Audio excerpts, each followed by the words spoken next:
설교 제목이 뭐냐면 목사님 따라해 봅시다. 슬럼프를 극복하는 방법. 여러분 슬럼프 들어봤어요? 슬럼프?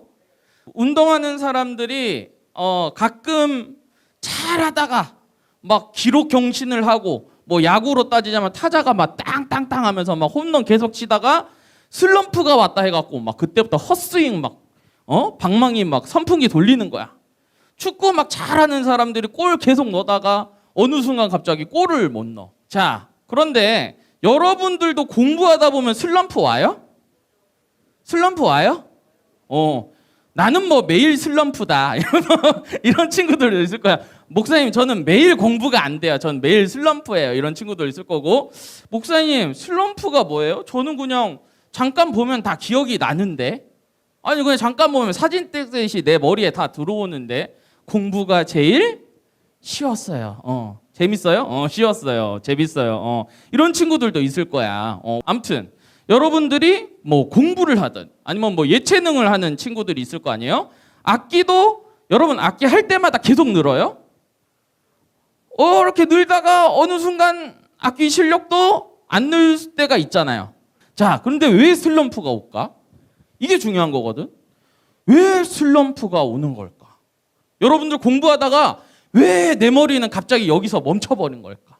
운동을 하다가 나 왜 축구 실력이 여기서 안 늘지? 배구 실력이 여기서 왜 안 늘지? 이럴 때가 있을 거야. 다음 한번 넘겨주세요. 슬럼프가 오는 이유가 뭘까? 사람은 누구나 이렇게 쭉 이렇게 성장하면 좋은데 계단식으로 성장을 한대. 공부도 쭉 이렇게 수평적으로 계속 실력이 안 는다가 어느 순간 갑자기 실력이 팍 늘어버리고 다시 또 수평을 가다가 탁 늘어버리고, 마찬가지로 운동도 이거 무게가 이거 조금만 내가 더 하면은 될 것 같은데 안 늘다가 어느 순간 내가 그 무게를 넘어서 버리고 이러기도 하네. 근데 문제가 이 수평의 시간대 말이야. 수평의 시간대가 너무 괴로운 거야, 사람이. 이거 이때 내가 성장이 이제 끝났나 보다, 난 여기서 멈췄나 보다 하면서 내 스스로가 내 한계를 정해놓고 포기를 하게 돼. 그럼 뭐가 오기 시작해? 그때부터 슬럼프가 오기 시작하는 거예요. 그러면 세상적으로는 목사님 한번 찾아봤어. 그럼 슬럼프를 어떻게 극복했을까? 우리 김연아 선수 같은 경우는 말이에요, 명언을 했어. 어떤 명언을 했냐면은 물은 99도에서 끓지 않고 100도에서 끓으니까 이 1도 차이잖아. 그치? 99도랑 100도랑 1도 차이잖아. 딱 이 1만 넘어가면 된다 이거야. 그런데 사람들은 이 1을 못 넘어가고 물이 끓지 못하는, 쉽게 말해서 그 한계를 넘어가지 못한다, 이런 얘기를 하더라고요. 되게 마음에 와닿았어. 또 어떤 목사님이 어렸을 때, 여러분 아침마당 알아요? 지금도 아침마당 하잖아요. 그렇죠? 아침마당 본 적 있어?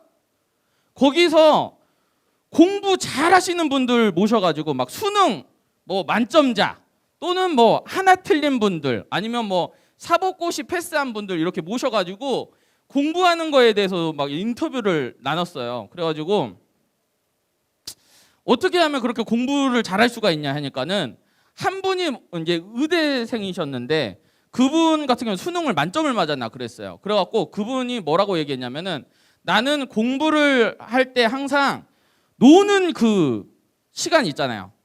이거 얘 갖고 시험 기간 끝나면은 나는 여행을 가야겠다. 난 시험 끝나면은 뭘 해야겠다 해가지고 자기는 놀기 위해서 공부를 했대. 그러니까 그거를 기대하면서 소망하면서 그 시간은 그냥 즐겁게 그냥 공부하면서 딱 끝나면은 정말 미친 듯이 놀고 다시 공부를 하고. 그래서 학원 강사님들이 그런 얘기 많이 하잖아. 공부하다가 도저히 안 되면 어떻게 하라고? 놀으라고. 좀 나가서 걷다 오르라고. 좀 이제 한번 머리를 좀 리플레시 하라고, 이런 얘기 하잖아요. 근데 여러분들의 문제가 뭐야? 항상 리플레시를 하고 있어. 항상 놀고 있어. 항상 슬럼프야. 그러면 될까 안 될까? 공부를 하다가 이제 한번 쉬어야겠다고 잠깐 쉬다 보면은 이제 다시 공부해야지, 의욕이 생겨야지 해갖고 두뇌가 이제 좀 풀려가지고 팍 이렇게 올라가야 되는데 여러분들은 항상 놀고 있잖아. 그러면 성장할까 안 할까? 안 된다 이거야. 그런 얘기를 하더라고요. 목사님 얘기가 아니고 목사님이 더 찾아본 얘기야. 또는 어떤 분 같은 경우는 부모님 고생하는 거를 보러 가보래 한번. 부모님들 직장 혹시 가본 적 있어요, 여러분들? 부모님들 이렇게 장사하시는 분들 장사하는 데 가본 적이 있어요? 가가지고 아빠가 얼마나 고생하고 있는지 엄마가 얼마나 고생하고 있는지 한번 가서 보고 오래. 그러면은 공부하기 싫어도 운동하기 싫어도 하고 싶은 마음 갑자기 굴뚝같이 생길 거다. 이런 얘기하는 분도 계시고, 또 어떤 분 같은 경우는 혹시 나는 경찰 되고 싶다. 한번 손 한번 들어줘. 경찰. 자, 의사 선생님, 의사. 오, 그래, 의사 선생님들. 자, 그러면은 어떻게 해야 돼? 한번 의사 선생님, 내가 의사 되고 싶다. 그러면은 병원에서 치료 받으러고만 가지고 링게를 꽂으려고만 가지 말고 좀 가서 의사 선생님들이 어떻게 하는지 한번 구경하러 가봐. 한번 그런 프로그램이 있을 거거든. 가면은 아, 이분들이 이렇게 생활하고 있구나 하면서 나도 이렇게 저거를 하려면 이렇게 이런 준비를 좀 해야겠다, 이런 생각이 들면서 꿈이 생기고 뭔가 안에서 열정이 생긴다 이거야.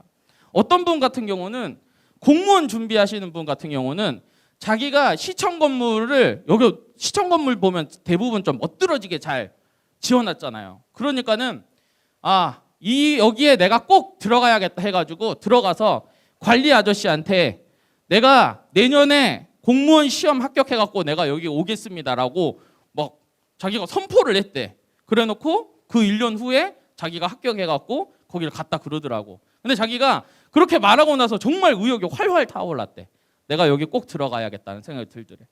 여러분들 슬럼프 극복하는 얘기를 좀, 이거는 세상의 분들이 얘기하고 있는 이런 지혜들에 대해서 얘기를 하고 있어요. 상황을 반전시키는 이제 좀 범뜩함 이런 것들인데, 한 가지 예화를 한번 들어주고 싶어. 한번 다음 넘겨주세요. 상황을 바꾸는, 슬럼프에 올 때 상황을 바꾸는 그런 부분들을 한번 예화를 들어서 한번 해볼게요. 제플 슈츠라고 해가지고, 제플은 샌드위치란 뜻이고 슈츠는 그 낙하산이란 뜻이에요. 그래갖고 저기 호주에 샌드위치 가게인데 이 가게는 뭔가 좀 특별해. 여러분들 샌드위치 홍루이젠 알아? 홍루이젠 1층에 있어, 5층에 있어? 1층에 있지. 여러분들 음식점이 1층에 있으면은 자주 갈 것 같지만은 만약에 5층, 7층 이렇게 있으면 자주 갈까 안 갈까? 잘 안 가겠지, 그치? 굳이 내가 샌드위치 먹으려고 여기 올라가야 돼? 그냥 1층에 있는 거 싹 들어가고 그냥 사갖고 오게끔 이렇게 해야지 잘 살 거 아니야. 그런데 여기 매장이 몇 층에 있냐면 7층에 있어서 7층. 그러면은 이 호주 같은 경우는 임대료가 너무 비싸거든요. 그래서 1층에 구하지 못해가지고 이 매장을 7층에다가 했어. 그러면은 다른 사람들 생각할 때는 야, 7층에 무슨 샌드위치 이 가게가 돼, 망했어, 하지마, 거기 하지마 이랬을 거야. 근데 이 사람들이 어떤 생각을 했냐면은, 어떤 아이디어를 했냐면은 샌드위치를 낙하산에 달아가지고 위에서 떨궈 주는 거야. 그래가지고 이게 명소가 됐어. 그래가지고 밑에서 앱으로 무슨 샌드위치 먹겠습니다 하고 딱 하면은 거기 엑스팻 표시 있거든요. 거기에 딱 서 있으면은 낙하산 타고 샌드위치가 내려와. 괜찮지?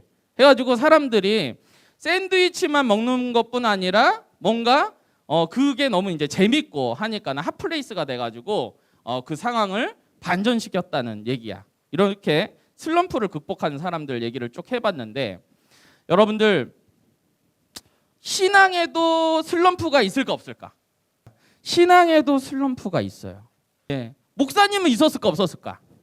목사님도 있었어. 누구나 한 번씩은 있었을 거야. 우리 선생님들도 마찬가지고 그냥 힘들고 기도하기도 힘들고 뭔가 마음도 찹찹하고 이러면서 신앙에 뭔가 슬럼프가 올 때가 아마 우리 어른 선생님들도 있었을 거예요. 여러분들도 있을지 없을지 모르겠어. 근데 만약에 온다면은 이 말씀 기억했다가 꼭 잘 극복했으면 좋겠어요. 여러분, 신앙에 슬럼프가 오는 것을 극복하려면은 정답을 먼저 말해줄게. 먼저 오늘 말씀 잠언 1장에서 10절까지의 말씀을 요약을 하자면은, 하나님의 지혜를 구할 때, 하나님의 지혜를 우리가 가지고 있을 때, 지혜를 다른 말로 우리나라 말로 조금 바꾸자면 꾀야, 꾀. 꾀를 가지고 이 슬럼프를 극복해야 된다고 이 잠언 기자가 말하고 있는 거야. 여러분, 잠언을 누가 썼어요? 대표 저자 솔로몬. 맞아. 솔로몬이 이 잠언을 썼어요. 솔로몬이 어떤 사람이에요? 솔로몬은 뭐의 대명사예요? 지혜의 대명사잖아. 솔로몬이 자고 있을 때 하나님께서 솔로몬을 부르셔갖고 솔로몬아 너가 원하는 게 뭐냐 하니까는 돈이요, 큰 나라요, 이걸 원하는 게 아니고 뭘 구했어요? 솔로몬이 지혜를 구했어요. 지혜를. 왜 그럴까? 솔로몬이 왜 그렇게 어떻게 보면 반사적으로 거의 지혜를 달라고 말할 수 있는 이유가 뭘까? 그거는 아빠 다윗, 솔로몬의 아버지가 다윗이잖아요. 다윗이 솔로몬에게 항상 얘기했던 부분이야.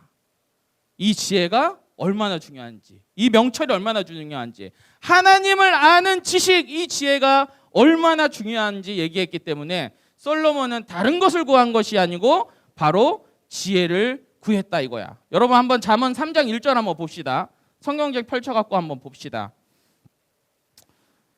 자, 1절 한번 읽어봅시다. 시작. 내 아들아, 나의 법을 잊어버리지 말고 내 마음으로 나의 명령을 어떻게 하라고요? 지키라.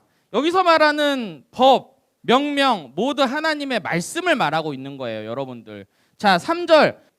자, 우리 3절 크게 읽어봅시다. 시작. 인자와 진리가 내게서 떠나지 말게 하고 뭘요? 그것을 내 목에 매며 내 마음판에 새기라. 뭘 매라 그러고 뭘 새기라고 하는 거야? 하나님의 말씀을 목에 매고 하나님의 말씀을 마음판에 새길 때 그것이 바로 지혜라고 말하고 있는 거예요. 세상의 지혜는 뭘까? 여러분 지식이랑 지혜랑 헷갈리면 안 되는 거야. 여러분 국사를 잘하려면 어떻게 해야 돼? 국사, 사회 이런 거 잘하려면 어떻게 해야 돼? 이해력이 더 필요해? 암기가 더 필요해? 사실 암기가 더 필요해. 맞지? 일단 외워야 할 거 아니야. 외우고 나서 그거에 대해서 이런 어떻게 보면 국가적인 이런 관계들, 저런 상황들에 대해서 이해와 관계가 좀 이렇게 그것까지 나가면 조금 더 수준이 높은 사람이겠지. 그런데 지식이랑 지혜랑 여러분들이 헷갈리면 안 되는 거예요. 특히 성경이 말하고 있는 지혜는 하나님을 아는 지식이에요. 그럼 하나님을 잘 알려면 여러분들 뭘 읽어야 될까? 성경 읽어야 돼. 또 뭘 해야 될까? 기도해야 돼. 하나님 마음을 알려면 기도를 해야 돼.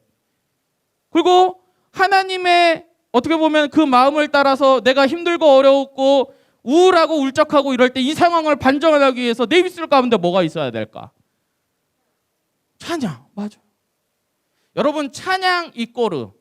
찬양이랑 같은 말이 뭔 말이냐면 목사님 따라해보자. 감사. 찬양은 곧 감사야.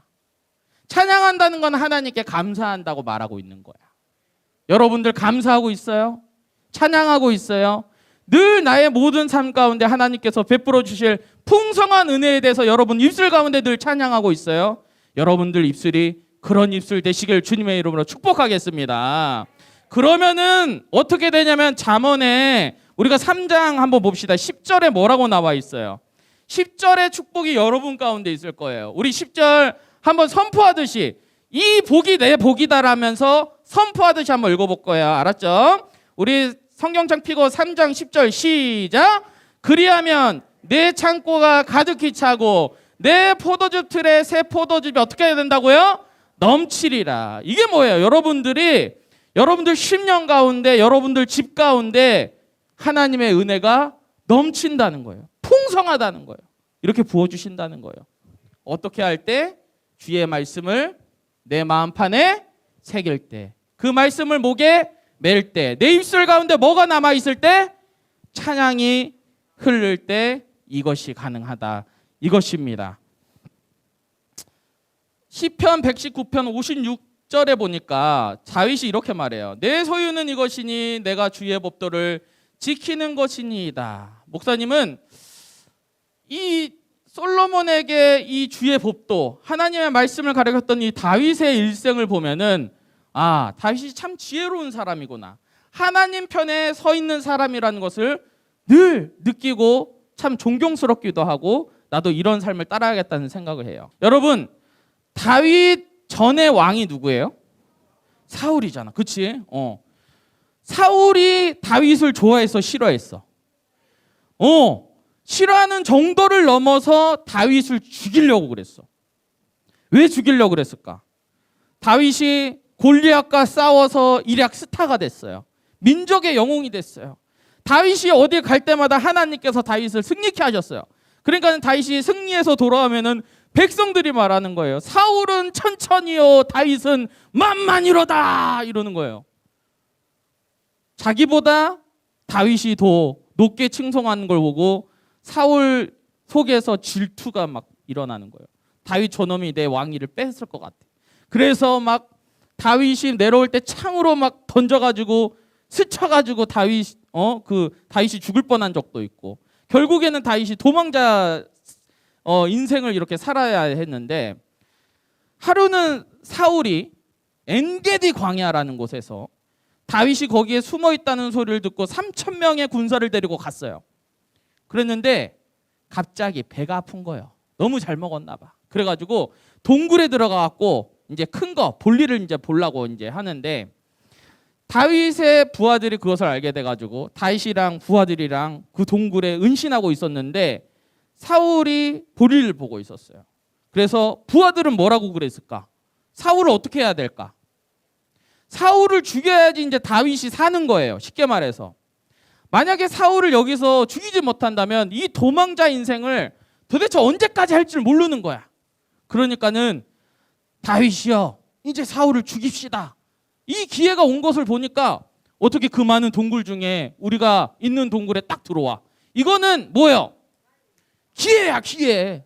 부하들 생각 입장에서는 이거 하나님이 주신 기회야. 무조건 죽여야 됩니다. 했는데 다윗은 죽이지 않고 사울의 옷자락을 잘라요. 근데 어떤 친구들은 이렇게 생각할 수도 있어. 아니, 나는 이 정도 내 옷을 누가 이렇게 뒤에서 이렇게 몰래, 아무리 몰래 조용히 와도 웅성웅성 되면서 자르면 할 것 같아, 모를 것 같아? 이거 모르면 뭐가 조금 문제가 있는 거야. 그치? 이거 어떻게 가능할까? 이게 왕의 이 뒤에 있는 이 옷자락 있잖아, 이 망토가 짧지 않아요. 엄청 길었어요. 길었기 때문에 다윗이 그것을 살짝 잘라가지고 그 증거로 가지고 있으면서 사울한테 보소서 왕이여, 내가 당신을 죽일 수 있었지만 죽이지 않았습니다. 그러니까 사울이 너무 감동받아갖고 다윗아 이러면서 내가 너 안 죽일게 해놓고는 또 다윗 죽이라고 십강이 하라는 곳에 또 찾아가. 그런데 그때 사울이 나를 좀 보호해야겠다 해가지고 그때 당시에 자기가 데리고 있었던 장군 중에 정말 잘 나가는 장군이 아브넬 장군인데 아브넬 장군이랑 병사들한테 자기 지키라고 하고 자기는 그 가운데서 자고 있었어요. 그런데 여러분, 다윗이랑 아비새나 뭐 이런 다윗의 부하들이요, 보통 사람들이 아니에요. 지금으로만 따지자면 막 UDT 막 이런 사람들 있잖아, HID 막 이런 사람들 뛰어넘는 사람들이었어. 그래가지고 그 한가운데를 몰래 잔입해서 봤는데, 그 다음 넘겨주세요. 사울 머리 위에는 창이 꽂아져 있고 또 그 옆에 뭐가 있었어? 물병이 있는 거야. 그래서 아비새가 다윗이요, 이런 기회가 또 언제 있겠습니까? 저번에 동굴에서 안 죽이셔갖고 우리가 또 쫓겼잖아요. 이번에 확실히 사울을 죽입시다. 나한테 창으로 찌르라고 하세요. 나 한 번이면 내가 끝낼 수 있습니다. 이렇게 얘기를 했어. 그런데 다윗이 뭐라고 얘기했냐? 나는 하나님께서 기름 부음 받은 자를 내 손으로 해칠 수가 없다. 이 사람이 어떻게 잘못되든 잘되든 이거는 하나님께서 하셔야지 내가 하는 게 아니다 하면서 이 사울을 창으로 찌르는 것이 아니고 이 사울의 창이랑 사울이 가지고 있던 물병을 들고 가요. 그러면서 사울에게 다시 보여줘요. 내가 당신을 죽일 수 있었지만 죽이지 않았습니다. 여러분, 그 결과가 나중에 어떻게 돼요? 다윗은 왕이 되고 사울은 나중에 전투 가운데 자기 아들들과 함께 죽게 되는 거예요. 여러분, 다윗의 지혜가 뭐냐면은 하나님의 말씀, 하나님의 법도에서 벗어나질 않았다는 거예요. 여러분, 자동차를 타고 가다가 가족이랑 자동차를 타고 가다가 차가 갑자기 고속도로에서 밖으로 빠져버렸어. 그럼 어떻게 해야 돼? 어떻게 해야 돼? 빨리 다시 그 길로 돌아와야 될 거 아니에요. 우리가 죄를 짓는 것은 이와 같은 거예요. 우리가 잘 도로를 가다가 하나님의 법도대로, 하나님의 말씀대로 살아가다가 우리가 잘못된 길로 빠질 때가 있어. 그게 죄에 빠졌을 때. 우리가 신앙의 슬럼프가 왔을 때, 그 빠질 때 어떻게 해야 되겠어요? 다시 그 길로 빠르게 돌아와야 된다는 거예요. 여러분, 다윗이 지혜가 있었다는 거는 다윗이 그런 모습을 보여줬다는 거예요. 언제냐? 자신이 바람을 폈을 때, 밧세바 사건 때, 또 다윗이 인구 조사를 했을 때 하나님의 방식대로 하지 않고 자기 방식대로 하다가 하나님한테 징계받을 상황 가운데 다윗이 어떻게 했냐면은 바로 도로로 복귀하듯이 차가 하나님 앞에 다시 뒤돌아서서 회개하고 자기 잘못을 자백하고 다시는 그 죄를 저지르지 않기 위해서 어떻게 보면 하나님 앞에 모든 것을 내려놓았다는 거예요. 여러분, 여러분의 신앙에 슬럼프가 온다는 것은 목사님 생각에는 말씀, 기도, 찬양이 내 안에 흘러 넘쳤는데 슬럼프가 온다? 이건 말이 안 돼요. 뭔가 내 인생 가운데 어려움이 올 수도 있고요. 또는 내가 말씀을 놓았을 수도 있는 거예요. 여러분들 솔직하게 한번 속으로 대답해봐. 밖으로 대답하지 말고. 나는 일주일에 성경을 얼마나 보는가? 10장 이상 본 사람이 있나? 나는 기도 시간이 일주일에 3시간 이상 되는가? 나는 찬양, 내 MP3가 요새 핸드폰이나 이런데 내가 세상 노래를 더 많이 듣고 있는가? 아니면 하나님의 찬양을 많이 듣고 있는가? 내 입술 가운데 욕을 많이 하고 있는가? 인간적인 말을 많이 하고 있는가? 아니면 하나님의 말씀을 가지고 다른 사람을 축복하고 있는가? 여러분, 내 신앙에 슬럼프가 온다는 것은 내 삶이 하나님 앞에 맞춰져 있냐 안 맞춰져 있냐 이것을 우리가 스스로 한번 파악을 한번 해본다면 그것이 나오게 되어 있는 거예요. 다윗은 하나님의 말씀대로 살았기 때문에 꼬리가 되지 않고 머리가 되는 그러한 축복을 받았어요. 신명기 28장 13절에 보니까 어떤 말씀이 있냐면 목사님 한번 읽어줄게요. 여호와께서 너를 머리가 되고 꼬리가 되지 않게 하시며 위에만 있고 아래에 있지 않게 하시리니, 이 말씀이 있는데 목사님이 이 말씀을 읽을 때 지혜 있는 사람 또 왠지 내가 고지론을 얘기하고 있는 것 같고 왠지 그냥 하나님의 지혜가 그냥 지식으로만 얘기할 것 같고 하는데 사실 역사적으로 보면은 말이야 여러분들, 얘들아, 역사적으로 보면은 하나님의 나라가 된 국가들 보면은 로마도 그렇게 그리스도인들을 박해하다가 나중에 어떻게 되냐면은 국교를 기독교로 바꾸게 돼요. 그리고 중세 유럽이라든지 이런 것들 모두 기독교를 쉽게 말해서 국교로 가지고 있고 지금 우리가 살고 있는 지금 시대 같은데 가장 패권 국가가 누구예요? 가장 힘이 센 나라가 어디야? 미국이잖아. 미국은 누가 세운 나라라 그래요? 청교도가 세운 나라라고. 청교도가 뭐냐면은 정말 퓨어한, 정말 순수한 신앙을 가지고 영국에서 배를 타고 메이플라워를 타고 그 미국 땅을 밟았던 사람들이 선조예요. 그 사람들의 정신으로서 나라가 세워지는 거예요. 그래서 대통령 취임할 때 뭐 어디에다가 손을 얹고 해? 성경책에다가 손을 얹고 하는 것을 알 수가 있는 것이죠.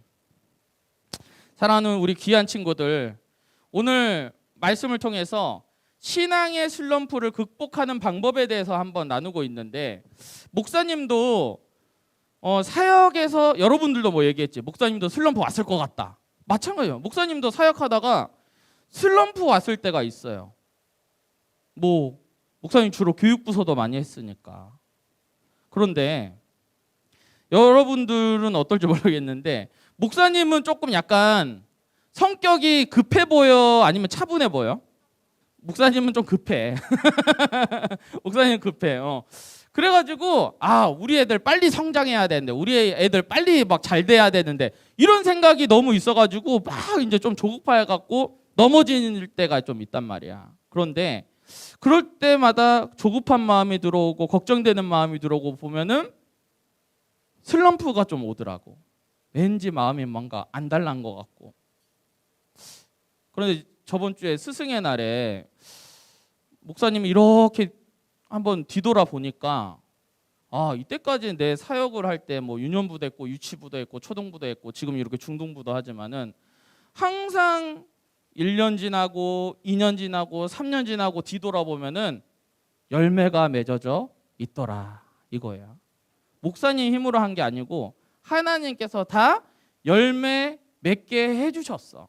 그런데 그걸 내가 기다리지 못하고 항상 내 인간적인 마음이 앞서가지고 그러다 보니까 슬럼프가 오고 그러더라고.